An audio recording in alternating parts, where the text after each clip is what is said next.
Hello guys, welcome back my YouTube channel. आज हम इस वीडियो में देखेंगे हिस्ट्री का लेसन 5। लेसन 4 एंड 3 हम पहले वीडियो में करवा चुके हैं, तो आप हमारे लिंक डिस्क्रिप्शन में देंगे, आप देख लीजिएगा और आप हमारे प्लेलिस्ट में भी जाकर देख सकते हैं। तो हमारे चैनल से एक बार ज्वाइन हो जाइए, क्योंकि इस वीडियो पे आपको इस चैनल पे सारा कुछ मिल जाएगा यूपीएससी एस्पिरेंट हो तो। और यहाँ पे हम लाए हुए हैं आपका लेसन 5। लेसन 5 है राज, राजा और एक प्राचीन गणराज्य। तो इसके बारे में हम देखेंगे, जानेंगे इस चैप्टर में क्या क्या है।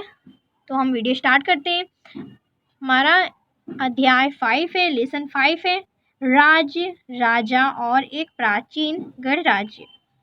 चुनाव के दिन, चुनाव का टाइम रहता है जब संकरण उठा तो उसने देखा कि उसके नाना नानी वोट डालने जा रहे हैं। वोटिंग, ये छोटा सा बच्चा रहता है जिसका नाम संकरण रहता है, तो उसके दादा दादी नाना नानी वोट डालने के लिए जा रहे थे सुबह सुबह उठ के। तो दरअसल वे चुनाव केंद्र पर सबसे पहले पहुंचना चाहते थे। संकरण जानना चाहता था कि आखिर वे इतने उत्साहित क्यों थे।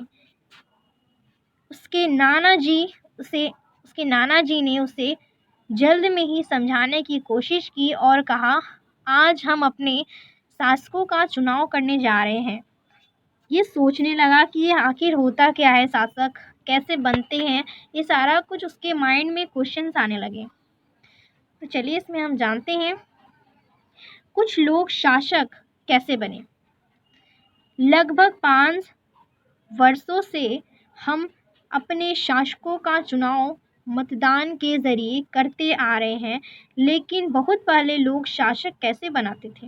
हमने अध्याय 4 में पढ़ा है कि कुल राजा संभवतः जन यानी लोगों द्वारा चुने जाते थे, परंतु करीब 3,000 साल पहले राजा बनने की प्रक्रिया में कुछ परिवर्तन दिखाई दिए। कुछ लोग बड़े बड़े यज्ञों को आयोजित कर राजा के रूप में प्रतिष्ठित हो गए। अश्वमेध यज्ञ का एक ऐसा ही आयोजन था। इसमें एक घोड़े को राजा के लोगों की देखरेख में स्वतंत्रता के चरण विचरण के लिए छोड़ा जाता था। इस घोड़े को किसी दूसरे राजा ने रोका तो उसे वहां अश्वमेध यज्ञ करने वाले राजा से लड़ाई करनी पड़ती थी। अगर उन्होंने घोड़े को जाने दिया तो उसका मतलब यह होता था कि अश्वमेध यज्ञ करने वाला राजा उनसे ज़्यादा शक्तिशाली था। इसके बाद उन राजाओं को यज्ञ में अंतिम आमंत्रित किया जाता था। यह यज्ञ विशिष्ट पुरोहितों द्वारा सम्मिलित किया जाता था। इसके लिए उन्हें पुरोहित उपहारों से सम्मानित किया जाता था। अवमेश यज्ञ करने वाला राजा बहुत शक्तिशाली माना जाता था। यज्ञ में आमंत्रित सभी राजा के उसके लिए उपहार लाते थे। इन सभी आयोजनों में राजा का मुख्य स्थान होता था। उसे अजमाइशान या बाघ की खाल के एक विशिष्ट आसन पर बैठा जाता था। युद्ध क्षेत्र में राजा का सारथना ही उसका सच सहचर होता था। यज्ञ के अवसर पर वह राजा की विजयों तथा अन्य गुणों का गान करता था। राजा के संगे संबंधी, खासकर उसकी रानियों का पुत्र तथा उनके कई छोटे छोटे अनुष्ठान करने होते थे। अन्य सारे आमंत्रित राजाओं का काम सिर्फ बैठकर यज्ञ की पूरी प्रक्रिया को देखना भर था। राजा के ऊपर पुरोहित पवित्र जल के छिड़काव के साथ साथ अन्य कई अनुष्ठान करता था। विष अथवा वैश्य जैसे सामान्य लोग उपहार लाते थे, जिन्हें पुरोहित शूद्र मानते थे। इन्हें कई अनुष्ठानों में शामिल नहीं किया जाता था। जो छोटे लोग थे उन्हें कई कई मौकों पर शामिल नहीं किया जाता था। जनपद, ये जनपद क्या है इसके बारे में कुछ पढ़ते हैं। महायज्ञों को करने वाले राजा अब जन के राजा न होकर जनपदों के राजा माने जाने लगे। जनपद का शाब्दिक अर्थ जन के बसने की जगह होता है। कुछ महत्वपूर्ण जनपद मानचित्र 4 में दिया हुआ है। पुरातत्वविदों ने इन जनपदों की कई बस्तियों की खुदाई की है। दिल्ली में पुराना किला, उत्तर प्रदेश में मेरठ के पास हस्तिनापुर और एटा के पास अतरंग खंडों, इनमें प्रमुख खुदाई से पता चलता है कि लोग झोपड़ियों में रहते थे और वे मवेशियों तथा अन्य जानवरों को पालते थे। वे चावल, गेहूं, धान, जौ, दालें, गन्ना, तिल, सरसों जैसे फसलें उगाते थे। लोग मिट्टी के बर्तन भी बनाते थे। ये मिट्टी का बर्तन है। इनमें कुछ धूसर और कुछ लाल रंग के होते थे। इन पुरा स्थलों में कुछ विशेष प्रकार के बर्तन मिले हैं जिन्हें चित्रित धूसर पात्र के रूप में जाना जाता है। जैसा कि इसके नाम से ही स्पष्ट है कि इन बर्तनों में चित्रकारी की गई है, आमतौर पर सरल रेखाओं और तथा ज्यामितीय आकृतियों के रूप में है। यहाँ पे आप देखेंगे ऐसे ऐसे टाइप में है। इस टाइप में बर्तन बनाए जाते थे उस टाइम में। महाजनपद करीब 2500 साल पहले कुछ जनपद अधिक महत्वपूर्ण हो गए। इन्हें महाजनपद कहा जाने लगा। कुछ महाजनपदों को दिखाया गया है। अधिकतर महाजनपदों की एक राजधानी होती थी। कई राजधानियों में किलेबंदी की गई थी, अर्थात इनके चारों को लोर, लकड़ी, ईंट तथा पत्थर की ऊंची दीवारें बनाई जाती थी। इनके चारों ओर ईंट, लकड़ी की ऊंची दीवार बनाई जाती थी। ऐसा लगता था कि लोगों ने अन्य राजाओं के आक्रमण से डरकर अपनी सुरक्षा के लिए इन किलों का निर्माण किया।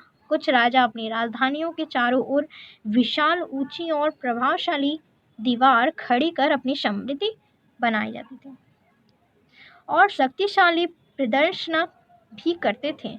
इस तरह से किले भी अंदर रहने वाले लोगों को और उस क्षेत्र में नियंत्रण रखना भी सरल हो जाता था।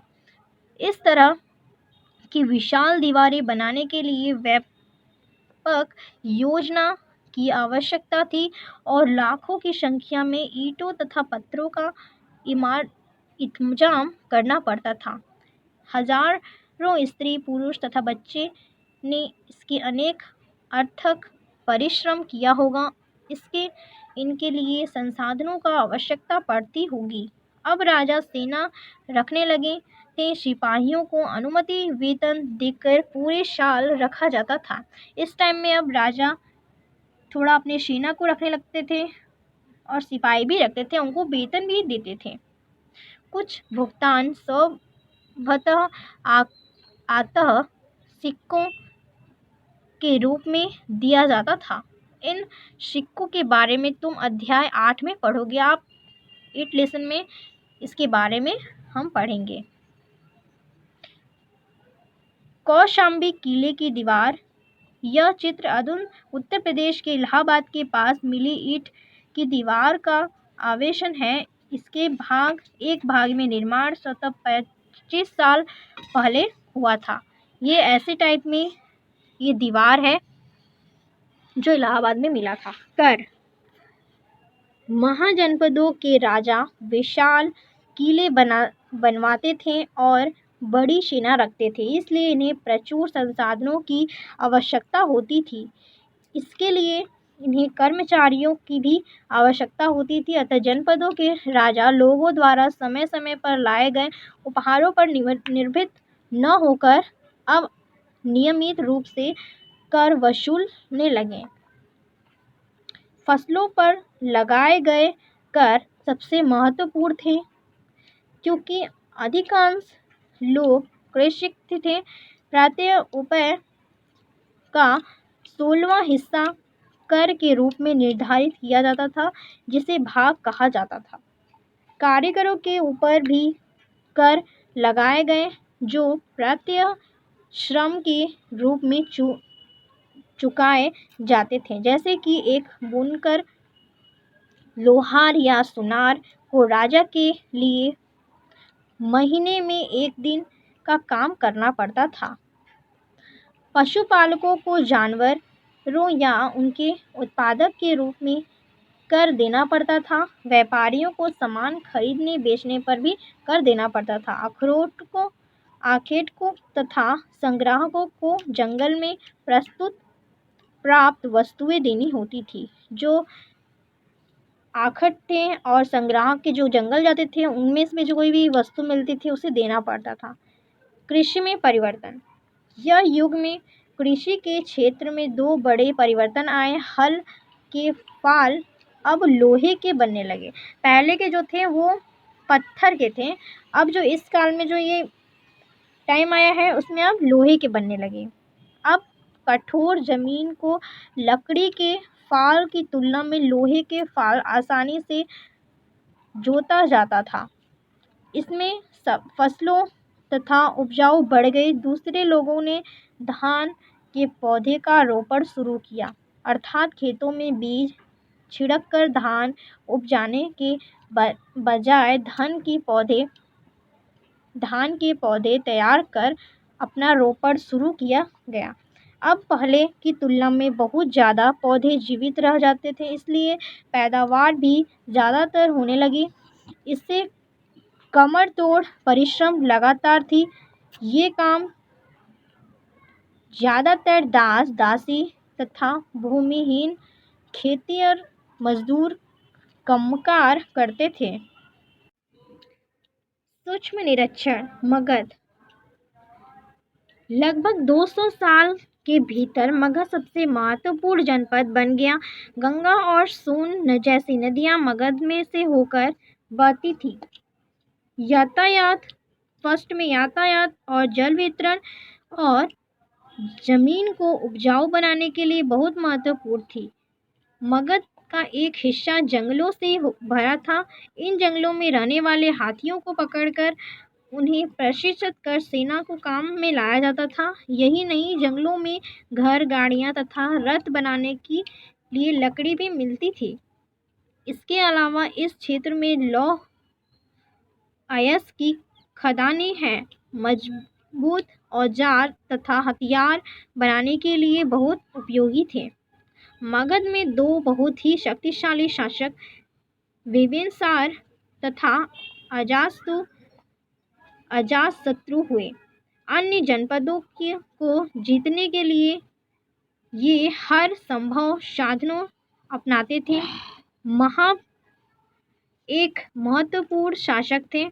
उन्होंने अपने नियंत्रण का क्षेत्र उन महाद्वीप के ऊपर उत्तर पश्चिम भाग तक फैला दिया। बिहार में राजगृह आधुनिक जागीर कई सालों तक मगध की राजधानी बनी रही।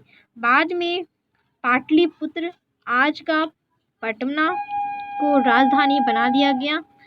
2300 साल से भी पहले की बात है। मैसिडोनिया का राजा सिकंदर विश्व विजय करना चाहता था। पूरी तरह से सफल न होने के पर भी वह मिस्र और पश्चिम एशिया के कुछ राज्यों को जीता हुआ भारतीय उपमहाद्वीप में व्याप्त नदी के किनारे तक पहुंच गया। जब उसने मगध की ओर कूच करना चाहा तो उसके सिपाहियों ने इनकार कर दिया। वे इस बात पर भयभीत थे कि भारत के शासकों के पास पैदल रथ और हाथियों की बहुत सेना थी। वज्जी। जैसे कि तुमने ऊपर पढ़ा, मगध एक शक्तिशाली राज्य बन गया था। उनके नज़दीक ही वज्जी राज्य था, जिसकी राजधानी वैशाली बिहार थी। यहाँ एक अलग किस्म की शासन व्यवस्था थी जिसे गढ़ या संघ कहते हैं। गढ़ या संघ में कई शासक होते थे। कभी कभी लोग एक साथ शासन करते थे, जिसमें से प्रत्येक व्यक्ति राजा कहलाता था। ये सभी राजा भिन्न अनुष्ठानों को एक साथ सम्मान करते थे। सभाओं में, बैठक में ये बातचीत, बहस और वाद विवाद के जरिए तय करते थे कि क्या करना है और किस तरह करना है। शत्रुओं को आक्रमण से निपटने के लिए वे मिलकर चर्चाएं करते थे। स्त्रियां, दास तथा कमकार इन सभाओं में हिस्सा नहीं ले सकते थे। बुद्ध तथा महावीर, जिनके बारे में हम लेसन 6 में पढ़ेंगे, दोनों ही गण या संघ संबंधी थे। बौद्ध साहित्य के संत के जीवन की बहुत सजीव वर्णन मिला है। कई शक्तिशाली राजा इन संघों को जीतने चाहते थे। इसके बावजूद उनका राज अब भी लगभग 1500 साल पहले तक चलता रहा। इसके बाद गुप्त शासकों ने गढ़ और संघ पर विजय प्राप्त करा, उन्हें अपना राज्य मिलकर लिया। उनके बारे में हम लेसन 10 में पढ़ेंगे। सो गाइस, मेरी आज की वीडियो पसंद आई होगी तो जरूर लाइक करिएगा, शेयर करिए, कमेंट करिएगा and thank you for watching. मिलते हैं नेक्स्ट वीडियो में। नेक्स्ट वीडियो आई होप कि इससे अच्छा होगा। ज़रूर शेयर करिएगा मेरी इस वीडियो को।